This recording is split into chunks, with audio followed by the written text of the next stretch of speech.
사랑하는 여러분, 오늘 이 시간도 하나님의 말씀의 권세가 여러분 가운데 가득하기를 예수님의 이름으로 간절히 축원합니다.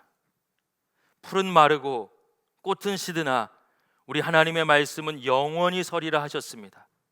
사랑하는 여러분, 진리는 오직 하나 하나님의 말씀이며 말씀 그 자체이신 예수 그리스도십니다. 환경과 상황은 결코 우리 삶의 본질이 될 수 없습니다. 우린 그것을 경험하고 있죠. 눈에 보이지 않는 작은 바이러스 하나가 온 세상을 뒤흔들고 있습니다. 우리가 그렇게 추구하고 또 안전하다고 느꼈던, 익숙하다고 느꼈던 모든 것을 흔들고 있습니다. 환경과 상황은 진리가 아니죠. 우리는 다시 진리의 말씀 앞에 서려고 합니다. 하나님께서 주신 진리의 말씀이 저와 여러분을 자유케 하는 놀라운 은혜가 가득하기를 예수님의 이름으로 간절히 축원합니다. 사순절 기간 우린 예수님께서 걸어가신 길을 계속해서 묵상하고 있습니다. 3세대가 함께 교회력에 따라 이미 주어진 본문을 가지고 말씀을 나누는 것이에요. 이 말씀의 본문을 이미 정해 놓았는데 여러분, 코로나로 인한 사태들이 터졌습니다. 그에 맞는 위로할 수 있고 힘을 줄 수 있는 본문을 선택할 수도 있지만 하나님께서 주시는 마음은 조금 달랐어요. 상황에 따라 말씀을 붙잡는 것이 아니라 말씀을 붙잡고 환경과 상황을 돌파해라. 사랑하는 여러분, 하나님은 살아계시고 말씀은 능력이고 은혜입니다. 오늘 주어지는 하나님께서 주신 이 말씀이 저와 여러분을 지탱해 주시는 큰 힘이 되기를 예수님의 이름으로 축원합니다.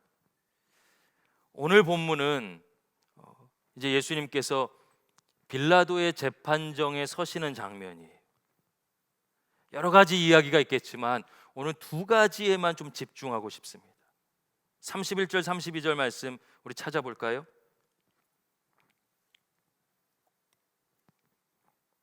요한복음 18장 31절 32절 말씀 우리 한 목소리로 같이 읽겠습니다. 빌라도가 이르되 너희가 그를 데려다가 너희 법대로 재판하라. 유대인들이 이르되 우리에게는 사람을 죽이는 권한이 없나이다 하니 이는 예수께서 자기가 어떠한 죽음으로 죽을 것을 가리켜 하신 말씀을 응하게 하려 함이로라. 아멘. 여러분, 이 말씀의 핵심을 보면 지금 유대인들은 사실은 스데반을 죽인 것처럼 신성모독죄로 사람을 돌로 쳐서 죽일 수 있는 종교법은 있어요. 근데 뭐가 없냐면 십자가에 매달아서 로마에 반역한 죄죠. 로마에 반역해서 십자가에 매달려 죽게 되는 그 죽음을 언도하는 법은 없습니다. 그렇게 보면 이 말씀은 지금 이들이 그냥 죽이려는 것이 아니라 반드시 십자가형을 받게 하려는 것이, 그래서 빌라도의 재판정으로 데리고 온 것입니다. 질문이 생기죠. 왜 그렇게 유대인들은 예수님을 십자가에 못 박아 죽이려고 했을까요? 신명기 21장 23절을 보면 알 수 있습니다. 나무에 달린 자는 하나님께 저주받았음이니라. 그렇습니다. 이들은 지금 예수님이 메시아가 아니라 저주받은 자라고 몰아가려는 것이에요. 거짓과 술수를 통해서 하나님의 말씀을 이용하려는 것이죠. 하나님의 말씀대로 이 사람 나무에 달렸다, 그러니 저주받은 자다, 하나님의 말씀을 자기의 유익을 위해서 오용하려고 하는 것이죠. 그렇게까지 할 수밖에 없었던 이유가 뭘까요? 당시 예수님의 영향력이 너무나도 엄청났습니다. 게다가 의인은 순교한다는 사상이 있었습니다. 혹시 돌로 죽이면 순교해서 따르는 무리가 더 많아질까 봐 걱정한 것입니다. 그러니 나무에 매달아. 나무에 매달았다는 건 저주받았다는 것이죠. 저주받은 자로 죽게 하는 것이 예수님의 문제를 해결하는 가장 좋은 방법이라고 여겼습니다. 근데 성경은 이 사건을 어떻게 이야기하고 있을까요? 32절을 보면 예수님께서는 자기가 어떠한 죽음으로 죽을 것을 이미 말씀하셨는데 그 말씀을 이루시려고 하는 거예요. 즉 유대인의 거짓과 술수에 속절없이 당해서 십자가에 죽게 되는 것이 아니라, 이렇게 재판정에서 모욕당하는 것이 아니라 원래 예수님께서 계획하신 대로 일이 진행된다는 것입니다. 한마디로 보면 유대인과 빌라도가 이 모든 일을 꾸미고 세상을 이끌어가는 것처럼 보이지만 주권은 하나님께 있다는 것이, 실상은 하나님께서 다스리고 계신다, 하나님께서 계획하신 대로 이 일을 이루시는 것이다, 주권적으로 역사하시는 것이다. 모든 것이 하나님의 섭리라는 것이죠. 게다가 빌라도는 누구입니까? 여러분, 빌라도는 로마 황제의 대리자로 지금 총독의 자리에 있는 거예요. 로마는 세상을 대표합니다. 빌라도의 법정에 서 있다는 것은 여러분, 결국 온 세상 앞에 서 있는 것이, 빌라도의 재판정에 서심으로써 예수님은 이제 유대인을 위한 십자가 어린 양에 멈추는 것이 아니라 온 세상을 주님께로 돌아오게 할 수 있는 용서의 길을 여시는, 세상 죄를 지고 가시는 어린 양이 되시는 것입니다. 여러분, 이것을 유대인들이나 종교 지도자들이나 빌라도는 꿈에도 몰랐겠죠. 꿈에도 모른 그 일을 하나님 지금 진행하고 계시는 거예요. 멈추지도 않고 일하고 계시는 것입니다. 하나님께서 유대인들의 악행을 변화시키셔서 오히려 모든 사람을 구원하시는 하나님의 구속의 역사로 변화시키셨어요. 모세가 놋뱀을 장대에 달아서 사람들이 쳐다보자마자 생명을 얻게 한 것처럼, 예수님의 십자가 사건은 나무에 달린 것은 저주받는 것이 아니라 놋뱀이 된다는 것이죠. 구원의 길이 된다는 것이. 또 한편으로는 예수님께서 나무에 달려 저주받은 것이 맞습니다. 근데 여러분, 하나님 이걸 어떻게 변화시키십니까? 주님이 저주받으셨기 때문에 나를 대신해서, 우리를 대신해서 저주받으셨기 때문에 주님이 받으신 저주로 말미암아 우리가 용서받을 수 있는 길이 생긴 거예요. 대속의 제사죠. 희생제물이 되신 것입니다. 하나님이 이것을 대속의 제사요 새 언약의 제사로 받아주셔서 예수 그리스도의 십자가 사건을 통해 모든 사람들이 하나님의 자녀가 될 수 있는 길을 열어주시는 거예요. 할렐루야. 여러분 보십시오. 이들은 간교한 생각을 가지고 십자가 사건을 진행하지만 하나님이 모든 것을 변화시키셔서 구원의 길로 만드시는 완전하신 하나님이신 줄로 믿습니다. 이 말씀을 묵상하는 내내 참 감사했어요. 저렇게 처참한 실패, 패배로 보이는 십자가 사건의 한복판에서 눈에 보이지 않지만 하나님 예수 그리스도와 우리를 위해 일하고 계셨던 것이죠. 그리고 한치의 오차도 없이 진행하셔서 결국 예수 그리스도의 십자가를 대속의 제사로, 모든 영혼을 구원하시는 구속의 사건으로 변화시키셨죠. 그 하나님은 오늘도 저와 여러분을 향한 사랑을 멈추지 않으실 줄로 믿습니다. 이 이야기는 곧 우리에게 어떻게 적용됩니까?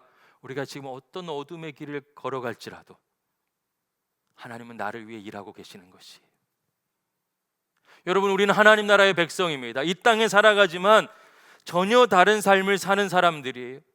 온 세상이 코로나19로 인해서 당황하고 혼란스러워하고 괴로워하고 있지만 우리에겐 소망이 있습니다. 왜 소망이 있습니까? 이 순간에도 하나님께서 나를 위해 일하고 계시다는 것을 믿기 때문에, 하나님이 이 어둠을 변화시키셔서 하나님의 은혜로 만드실 것이라고 믿기 때문에 우리 소망을 가질 수 있는 것이죠. 하나님은 지금도 우리를 위해 일하고 계셔요. 이 믿음 때문에 우리는 오늘 이 어려움의 한복판에서도 낙심하지 않고 힘을 내며 담대하게 주를 의지하고 예배하고 하루를 살아갈 수 있는 줄로 믿습니다.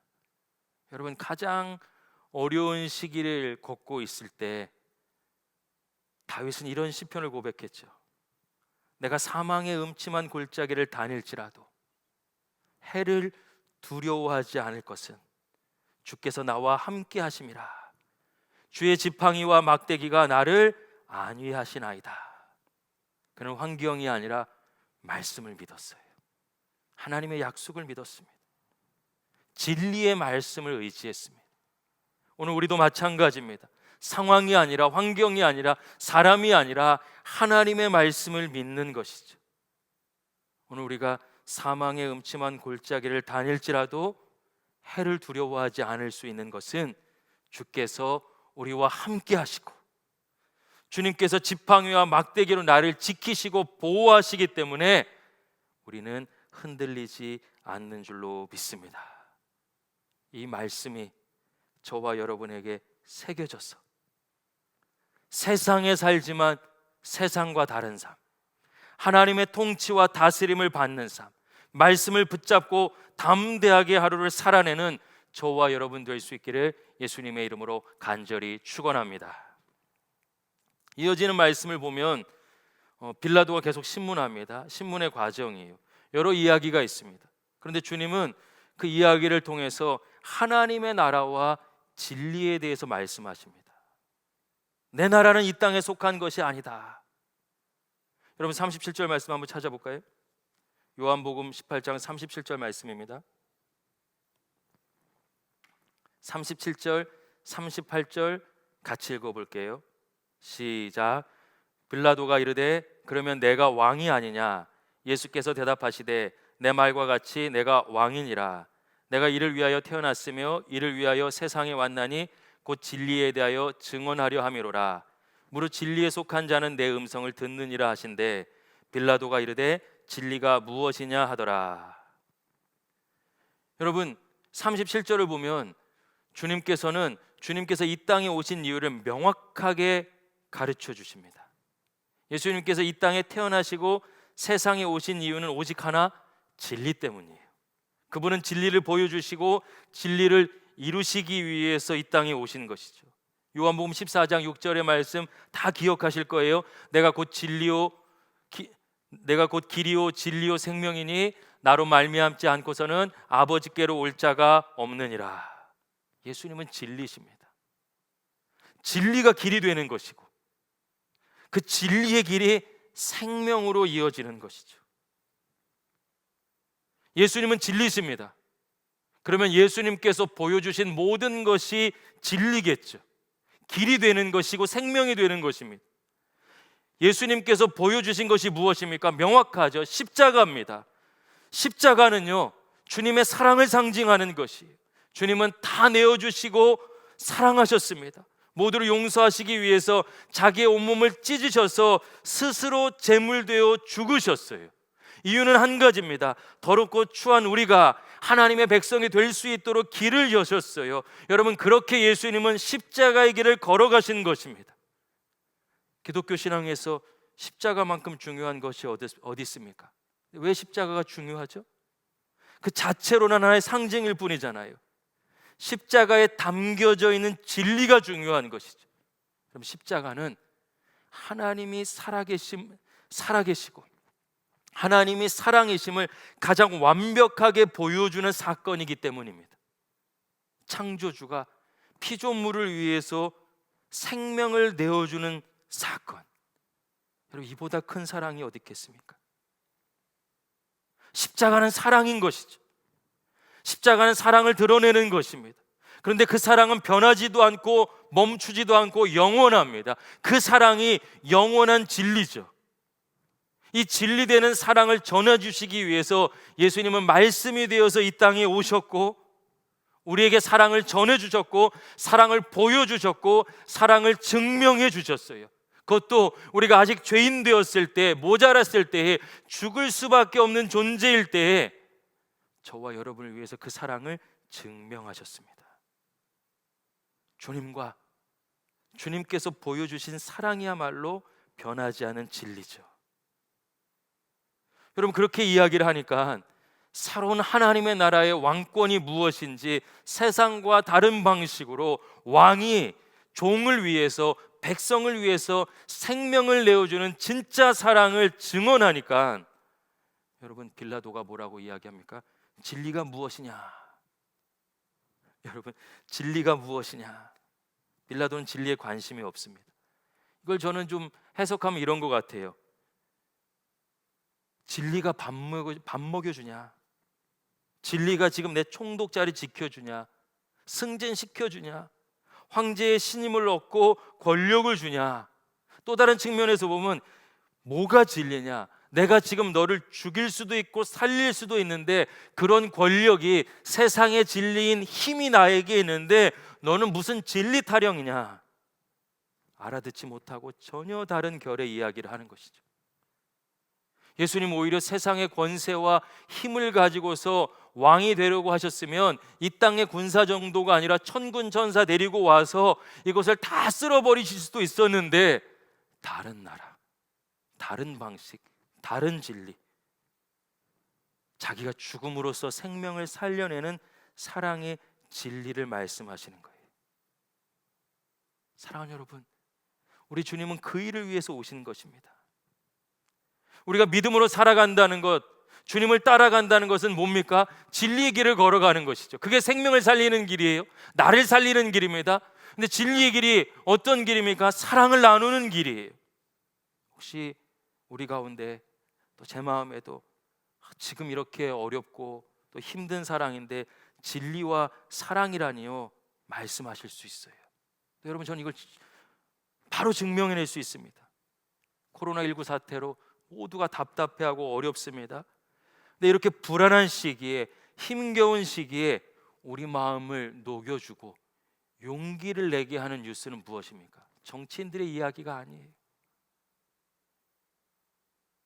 여러분, 힘 있고 권력 있는 사람들의 이야기가 아닙니다. 이 불안하고 힘겨운 시기에 정말 임대 주는 사람들을 위해서 착한 월세 운동을 하고, 나보다 더 마스크가 필요한 사람이 있기 때문에 나는 마스크 사지 않겠습니다, 마스크를 사지 않는 운동을 하고, 어떤 식당은 식재료가 남아있으니까 음식을 팔면서 그럼 식당의 음식값 대신에 마스크를 받는 거예요. 그리고 그 마스크 살 수 없는 어려운 어르신들이나 또 어려운 사람들에게 나눠주는 거예요. 희생하고 사랑하고 나누고 섬기는 이야기죠. 여러분, 그 이야기를 들었을 때 이 어둠 속에서도, 이 불안 속에서도, 이 힘겨운 상황 속에서도 우리 마음이 따뜻해집니다. 예수 그리스도의 사랑으로 하지 않을지라도 사랑 그 자체는 여러분 주님을 닮은 모습이 있기 때문에 우리 삶에 온기를 가져오는 거예요. 요한일서 4장 18절은요 이런 이야기를 하고 있습니다. 사랑 안에 두려움이 없고 온전한 사랑이 두려움을 내쫓나니 두려움엔 형벌이 있음이라. 두려워하는 자는 사랑 안에서 온전히 이루지 못하였느니라. 아멘. 두려움을 이기는 가장 중요한 방법, 분명한 방법, 온전한 방법이 무엇입니까? 사랑이에요. 우리가 진리의 길을 걸어갈 때, 진리를 따라 살 때, 사랑하고 나누며 살아갈 때 오히려 우리 안에 있는 염려도 두려움도 불안도 미움도 몰아내고 그리스도인답게 하나님 나라 백성으로 담대하게 살아갈 수 있을 줄로 믿습니다. 사랑하는 여러분, 사순절 세 번째 주일, 주님은 우리를 위해서 다시 십자가에 오르고 계십니다. 진리의 길을 걸어가십니다. 사랑의 길을 걸어가십니다. 그리고 우리를 향해서 사랑으로 두려움을 이길 수 있다고 힘주시며 그리스도인다운 삶으로 초청하시는 거예요. 우리 신세계교회 모든 가족들이 주님과 함께 이 사랑의 길을 걸어갔으면 좋겠습니다. 사랑으로 성령의 행전을 써내려가는 거예요. 사랑하는 여러분, 거창하지 않아도 좋습니다. 먼저 사랑하는 가족들을 위해서 기도해 주십시오. 코로나19 때문에 재택근무다 또는 직장 문제, 학교도 개학하지 않고 개강하지 않아서 가족과 있는 시간이 더 많아졌을 것입니다. 소중한 기회로 삼으면 어떨까요? 표현하는 거예요. 부모님들 기도해 주십시오. 배우자와 자녀들을 위해서, 또 자녀들은 부모님을 위해서 축복의 말을 해주시고 기도해 주십시오. 두 번째는 여러분, 만나기 어려운 때 오히려 세상과 다른 방식으로 우리 오이코스 믿음의 가족들을 더 돌보고 또 교제하면 어떨까요? 연락해 주십시오. 함께 사역하는 사역자들과 새가족들에게도 마음을 나눠주셨으면 좋겠어요. 먼저 우리 오이코스에서 서로에게, 오이코스 가족들이 서로가 릴레이로 하듯이 전화로 기도해주는 운동을 벌여보면 좋겠습니다. 행복한 삶 성경 공부하시는 분들 다 해보셨을 거예요. 기도하는 가운데 얼마나 깊은 교제가 일어나는지 우리는 이미 체험했습니다. 만날 수 없지만, 만남에 한정이 있지만 여러분, 전화를 통해서라도 우리 서로 기도해 주는 것이요, 끊어지지 않고 진리의 길, 사랑의 길을 함께 걸어가는 것입니다. 그리고 무엇보다 대구 경북 지역, 그리고 모든 지역의 확진자와 그 가족들, 여러분, 마음이 얼마나 어렵고 또 육신은 얼마나 지칠까요? 치료되도록 모든 과정에 하나님 역사해 주십시오. 여러분, 하루를 시작하는 첫 시간과 마무리하는 시간에 기도해 주세요. 마지막으로 지난주 광고가 나갔죠. 돌아오는 토요일까지 여러분, 코로나19로 어려운 이들을 위한 비전 헌금을 하려고 합니다. 언제나 그렇듯이 여러분, 액수는 전혀 중요하지 않아요. 우리의 마음의 중심을 담는 것이, 우리의 진심을 담는 것이 더 중요하죠. 그렇게 다음 주 토요일까지 모여진 것을 가지고서 우리는 공인된 기관을 통해서 전달하려고 합니다. 사랑하는 여러분, 우리가 진리에 속한 자들이라고 한다면 사랑하며 사는 진리의 삶에 자연스럽게 반응할 수밖에 없습니다. 마치 양들이 자기 목자의 음성을 알고 그 목자를 따르듯이 우리도 진리의 길을 가게 됩니다. 우린 그리스도인들입니다. 우린 사랑으로 이기는 사람들입니다. 저와 여러분은 우리 아빠 되신 하나님을 꼭 닮았습니다. 그러니 두려움과 염려를 이기는 사랑으로, 우리도 쉽지 않지만 나눔으로, 답답하고 힘들지만 먼저 연락하는 것으로 우리 안에 진리가 가득한 삶, 사랑이 넘쳐나는 삶, 그래서 두려움을 이길 수 있는 삶의 주인공 될 수 있기를 예수님의 이름으로 간절히 축원합니다. 할렐루야. 기도하겠습니다.